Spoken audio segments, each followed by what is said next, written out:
Ding dong. Ding dong. Thank you so much for your patience. Oh.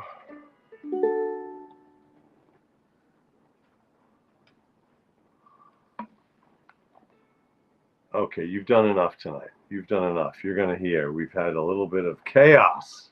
We've had chaos. Can you go lie down, please?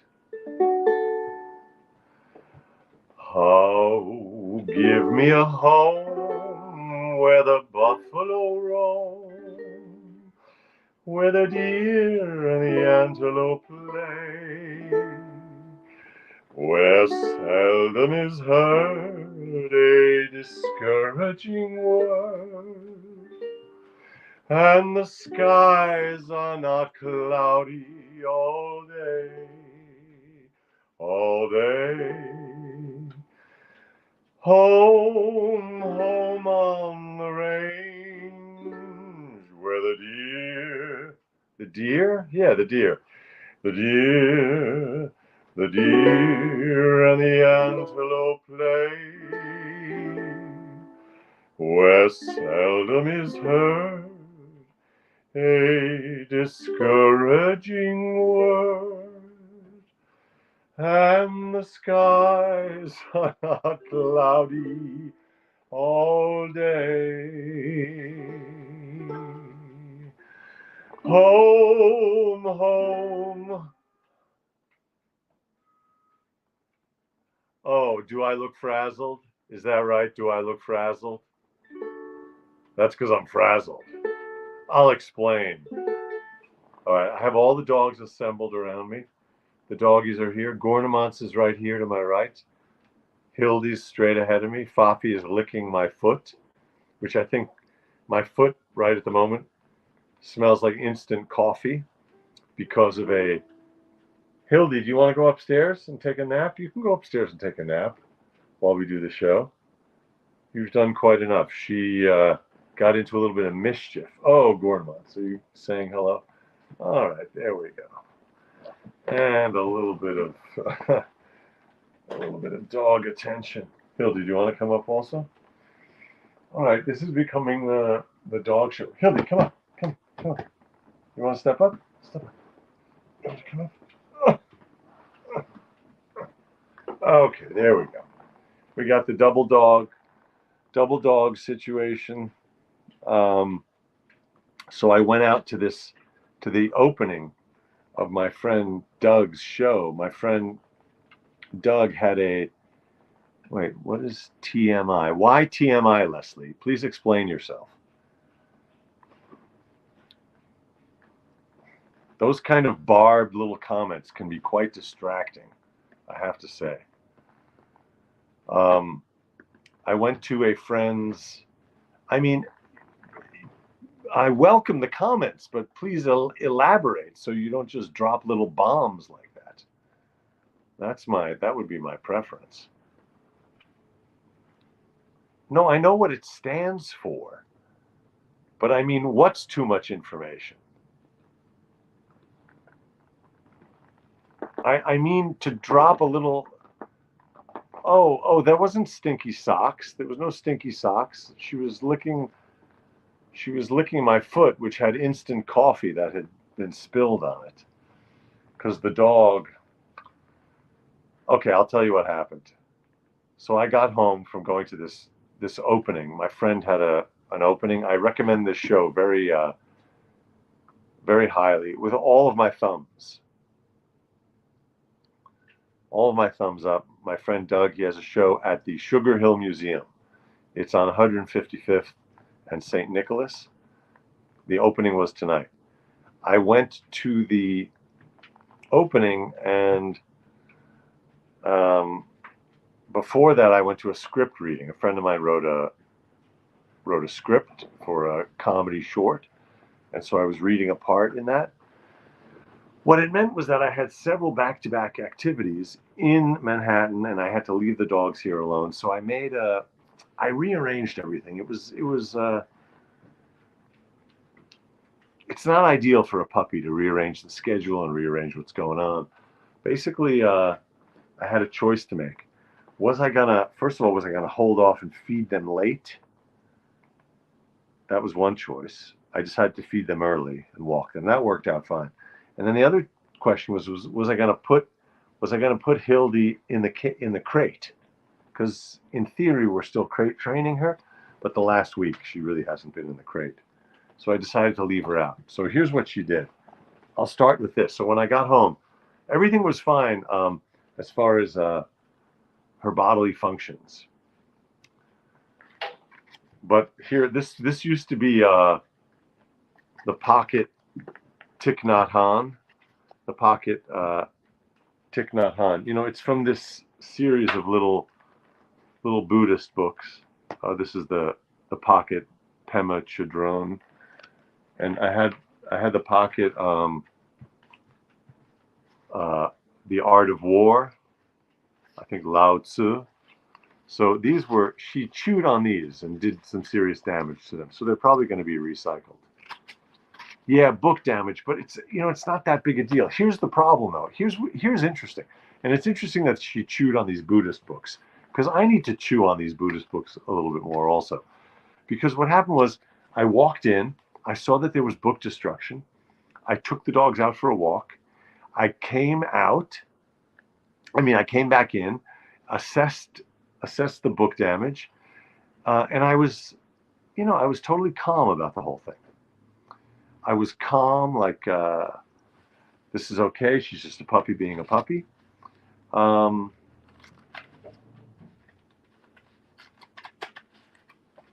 then I was going to do the show tonight at 9:15 instead of 9, just to give myself a little bit of extra time. And then I said, you know what? It's all going fine. I'm going to do it at 9. So then I was sitting down right here to start, and I had prepared this little iced coffee.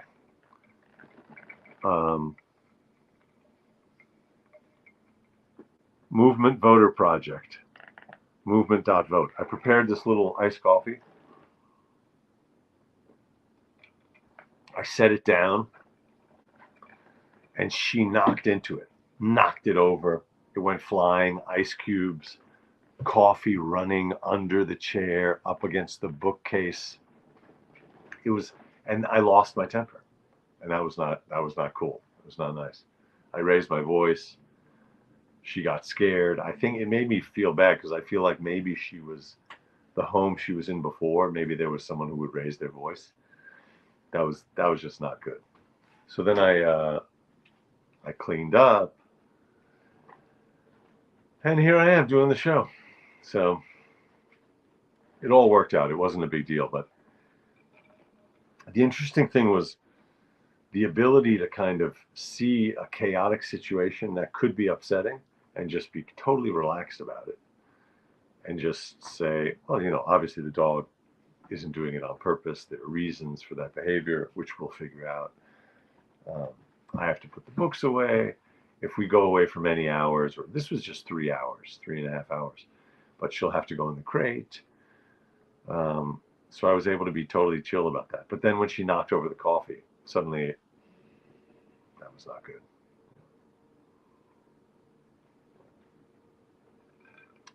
Yes, JX, got to make amends.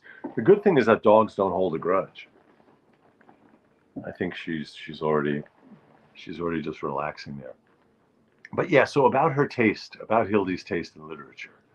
So she chewed on those little Buddhist books. Then she chewed on a book that I never read. I don't think I was ever going to read it, but it was a nice old edition of Thomas Hardy's novel, Jude the Obscure.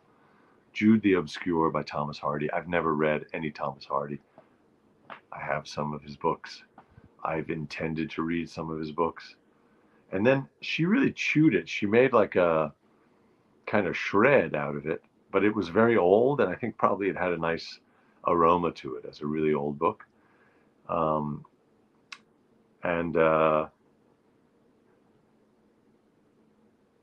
Anyway, so Jude the Obscure.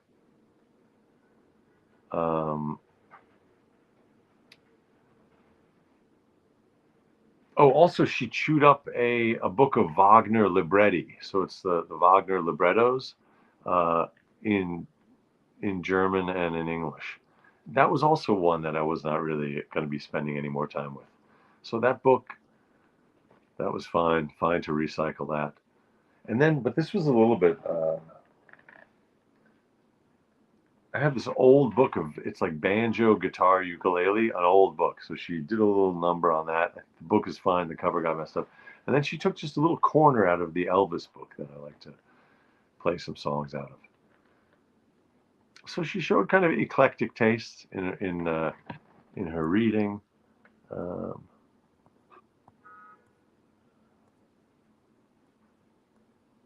all right, thanks for being patient, everybody, tonight. Hello, everybody. Hello, Richard. Hello, Jill.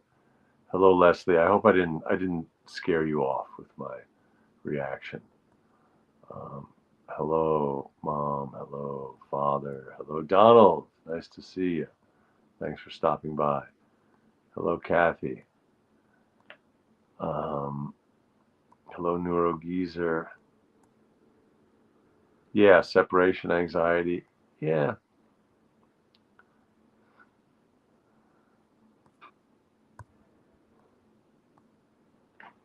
Oh, that's a good point, Richard. She did not eat the ukulele, but the ukulele was up on the counter. Um, Also, I should have known because up in Massachusetts a few days ago when I left her for a couple hours, she chewed a book. It was The Sympathizer. It's a novel that won a big prize, and they made a movie out of it. The Sympathizer. Bubbikins, hey, what's up? How you doing? Nice to see you.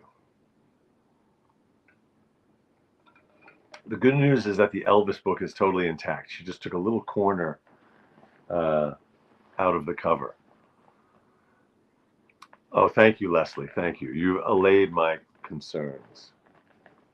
Yeah. Oh, give me a home where the buffalo roam. A home where the dogs devour my library. Oh, Blue Lady, you have a chair that the dog ate. You keep the chair. That's very sweet. Yeah, that's how I feel about it also. I love the dog so much. I don't care about the books by comparison. They just don't matter. So years ago, we had this beautiful Doberman Great Dane mix, which is part of why we were so smitten the second we saw the photo of Hildy, because she also has this blue merle coat like Boo had. And one time, I had to fly all the way over to Italy for an audition. I think I was flying over there to audition for a production of Rigoletto in in that town. It's outside of Milan. It's a hill town where some famous sparkling water comes from. I can't think of the name of the town. Anyway, I didn't book the job. It was sort of extravagant of me to go all the way there for the audition. But anyway, I had friends stay in the apartment here and watch Boo and Loki. It was just Boo and Loki at the time. And I got home and the couple, it was a couple who stayed here and watched the dogs and took care of the place. And when I got home, they were feeling really bad because everything had gone fine for the whole 4 days or whatever. But then right before I got home, since they knew I was coming home, they cleaned up and they cleaned up all the dog toys and put them they didn't put them away, but they put them out of sight. So the puppy didn't have a toy, so he chewed on the piano. So he chewed like some wood around where the pedals are. And it's a beautiful old piano. And so that was just really, that was quite upsetting. I was more upset with the dog sitter because I thought, well, you can cleaning up is really nice, but don't clean up the dog toys. Just leave them scattered where the dog will find them. Yes, Pellegrino, that's the one. Pellegrino, if we can remember where Pellegrino is bottled.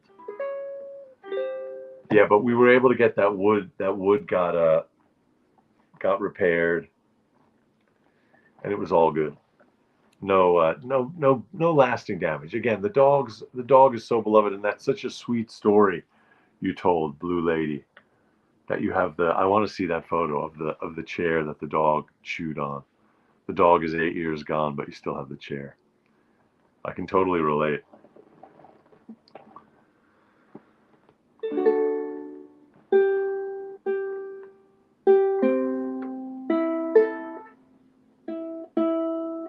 I recommend this show. It just opened tonight. Go see it if you're in New York City. These masterful portraits by my friend Doug. It's at the Sugar Hill Museum. Check it out, the Sugar Hill Museum. It's portraits. There are a bunch of little portraits, and my face is one of them. It's from about 10 years ago. That's right at the entrance. There's a bunch, there's probably 50 of his old portraits. But then this show is much bigger portraits that are about 3 feet by 3 feet in egg tempera, which is a really cool old technique from Renaissance, maybe even a little earlier, where actual egg yolks are used as the emulsifier. Good girl, Hildy. It's okay. You chewed up a few books. We've all done things that we shouldn't have done. So the bigger portraits are of people from the community. Really beautiful. And it's part of this storytelling project. So you see the portraits, but then you also hear audio recordings of the people talking. It's very cool. Yes, that's a good attitude, Dad. Everything is for the best.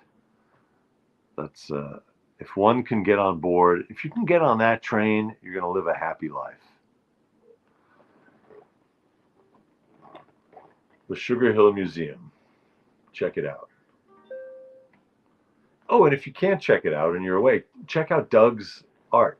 Doug Safranek. Safranek. Safranek. Douglas Safranek. You can Google and look at his incredible, masterful cityscapes and portraits more recently.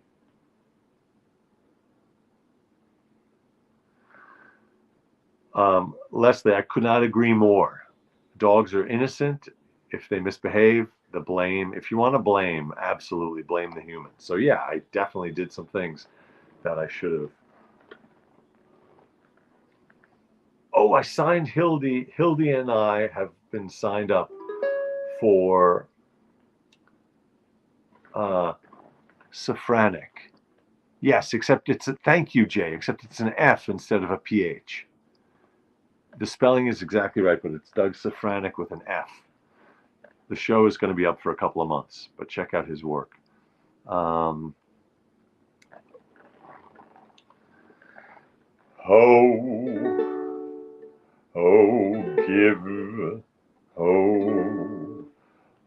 give me a home where the buffalo roam, where the deer and the antelope play, where seldom is heard a discouraging word, and the skies are not cloudy all day. Home, home on the range, where the deer and the antelope play, where seldom is heard a discouraging word.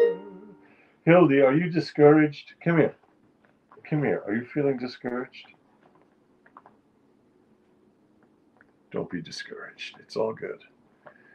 And the skies are not cloudy all day. Oh, I know what I did differently also. Since I fed them early and then walked them, she's used to having her meal around 6 and then a snack. So she's probably hungry also. So she was chewing on the books.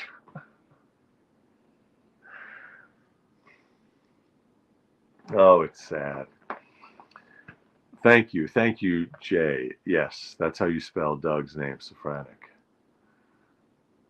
Oh, and speaking of Elvis, yeah, so she did chew a little bit on the Elvis book, but I watched Andy Kaufman today. Go right here on YouTube. Please check out Andy Kaufman in his appearance on Johnny Carson when he impersonates Elvis.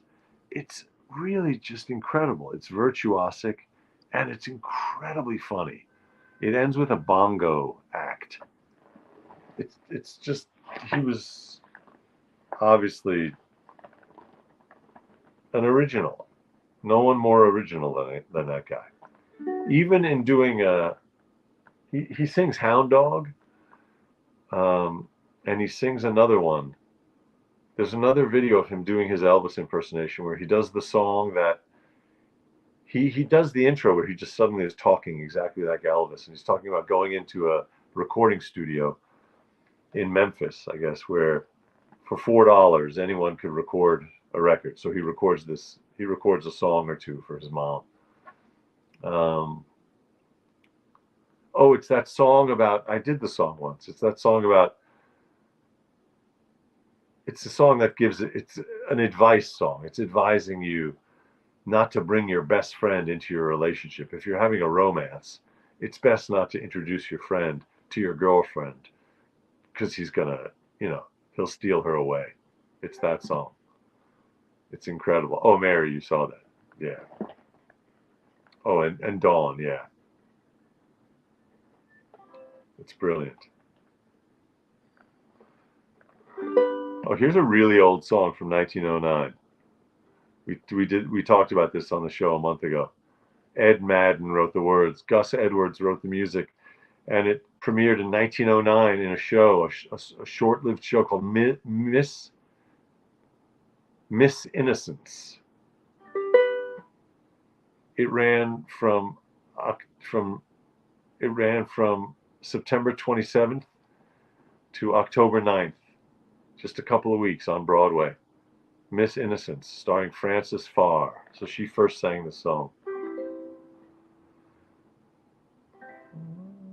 I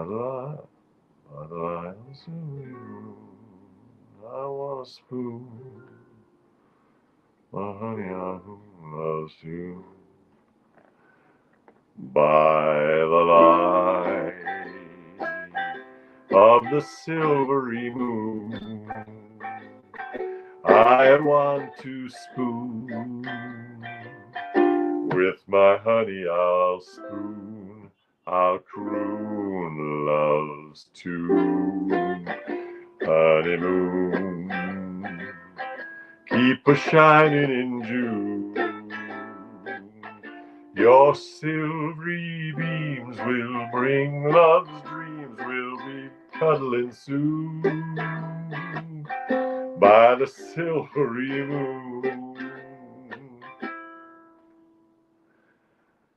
By the light of the silvery moon, I want to spoon. All right, that's what's happening. Things are off tonight. Things are off today. There's a funny type of pollen or vibe in the air. I was just riding home from the show with a friend on the subway, and suddenly she was telling me about homeopathy and that kind of weirdness.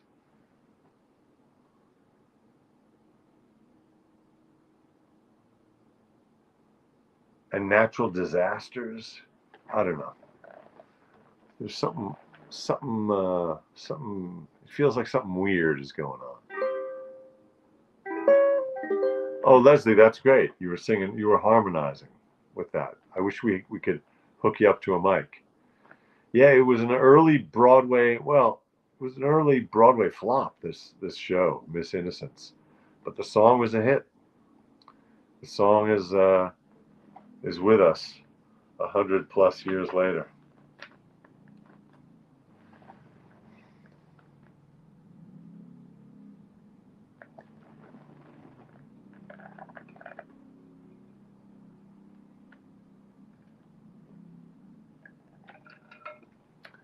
Donald, you make a very good point. As I'm going through all the challenges of having all these dogs, you say cats are easier. Yeah, cats are easier. I think that's absolutely true. Richard says the whole day was odd for me. Okay, so someone else is having an odd day. I had a really odd morning because I had a Zoom writing session with my friend Ian. We've started doing this thing of just meeting on Zoom, saying hello, then going, to mute, turning off the camera, and saying, I'll see you in a half hour.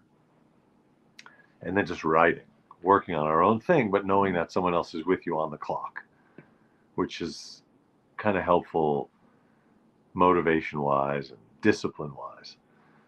But today I couldn't make any headway. I kept toggling back and forth between working on a draft of my sequel to my satirical self-help book.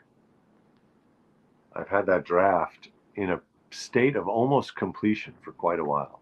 So I was going between that and then going between trying to write some jokes. I have a comedy show scheduled for the first time in quite a while on September 9th at Gotham. So I have 3 months I would like to just come up with I'd like to have a whole new thing.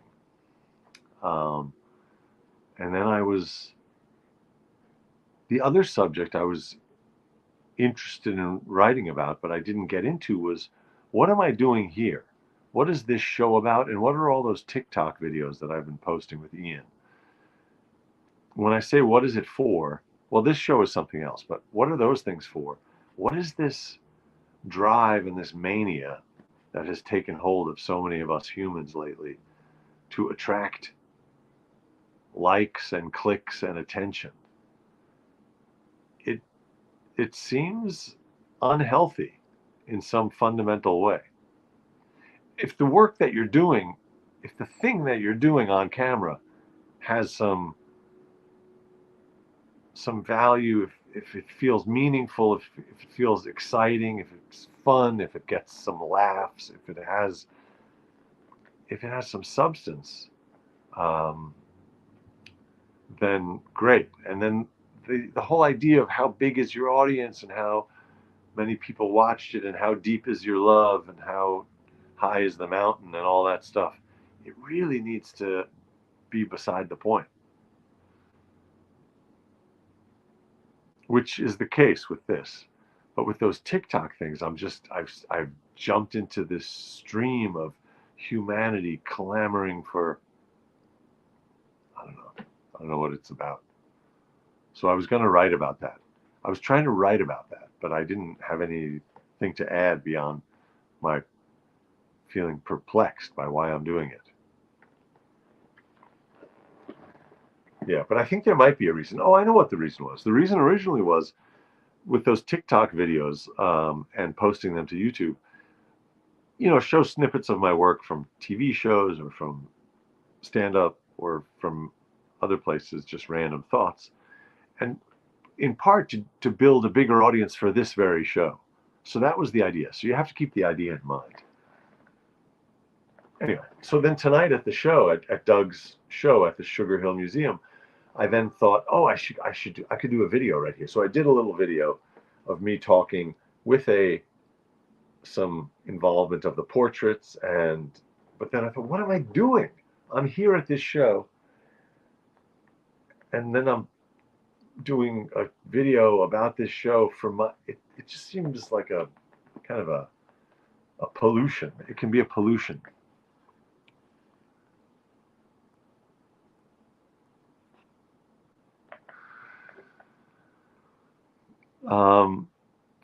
A substitute for real community. Yeah, in a sense, but although this definitely has a community feel. This feels like community. The TikTok thing is not, where you're just putting something out there and then leaving it, for people to watch and comment. But the live show, obviously, definitely, I would say.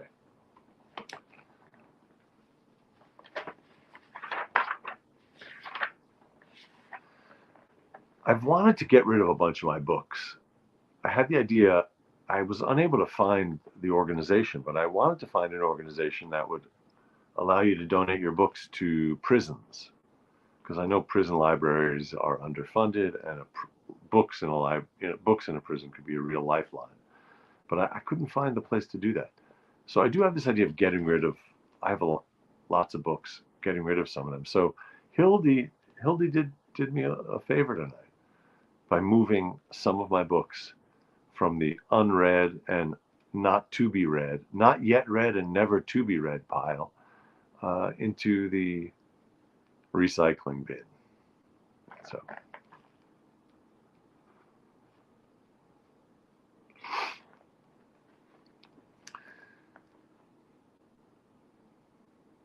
yes, TikTok can definitely be it can feel like really like a time waster.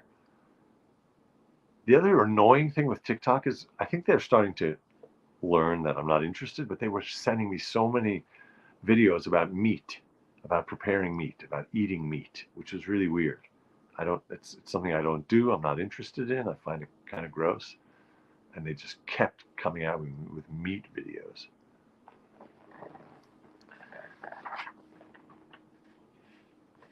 Oh, Donald, yeah, it is a younger audience in general. I think that's right.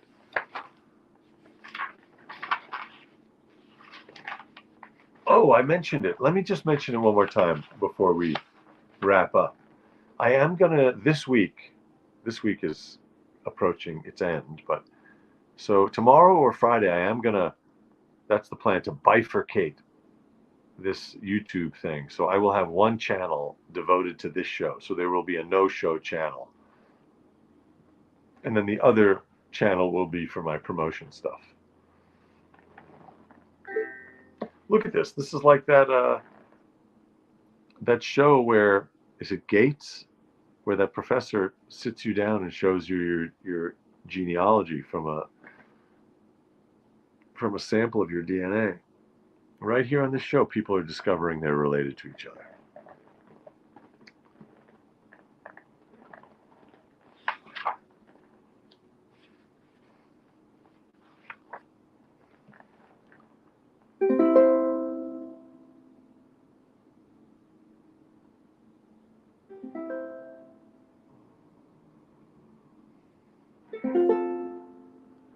I'll be here at 9 always, every night at 9 always. When the things you've planned need a helping hand, I will understand always, always.